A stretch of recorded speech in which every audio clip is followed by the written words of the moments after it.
ঘটনা না ঘটলে তো আর বিবৃতি দিতে পারবে পুলিশের সামনে তখন কি আমরা কেউ ছিলাম বা আমরা ওটা তো পুলিশের একটা মামলা হয়েছে, পুলিশ গেছে গ্রেফতার করতে, এবং এখানে যখন বলা হয়েছে আইনগত ব্যবস্থা গ্রহণ করা হবে, আইনগত ব্যবস্থা নিশ্চয়ই স্বরাষ্ট্র উপদেষ্টা মহোদয় আপনাদেরকে আরো বিস্তারিত করবেন।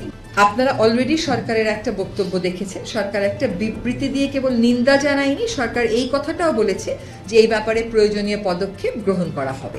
একটু আগে দেখেছি স্বরাষ্ট্র উপদেষ্টা মহোদয় বলেছেন যে যারা এটার জন্য দায়ী তাদের বিরুদ্ধে যথাযথ আইনি ব্যবস্থা তারা গ্রহণ করবে, এবং ওই ব্যবস্থা গ্রহণ করাটা পর্যন্ত আমরা অপেক্ষা করি। আমরা খুব একটা আদর্শ পরিবেশে দায়িত্বভারটা গ্রহণ করি নাই, আমাদেরকে কিন্তু ইস্যুভিত্তিক কাজ করে যেতে হচ্ছে, বিষয়টাকে প্রাধান্য দিয়ে কাজ করতে হচ্ছে।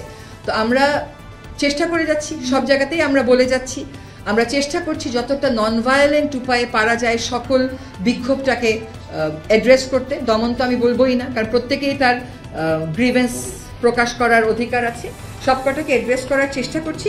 আশা করছি এই যে সহনশীলতা রাষ্ট্রের পর্যায় থেকে আসছে এবং রাষ্ট্রের পর্যায় থেকে ব্যবস্থা গ্রহণের উদ্যোগ গ্রহণ করা হয়েছে, এই সহনশীলতা এবং কার্যকরী উদ্যোগ এটার সমন্বয়েই আসলে আমরা আইনের শাসনের দিকে এগিয়ে যাব।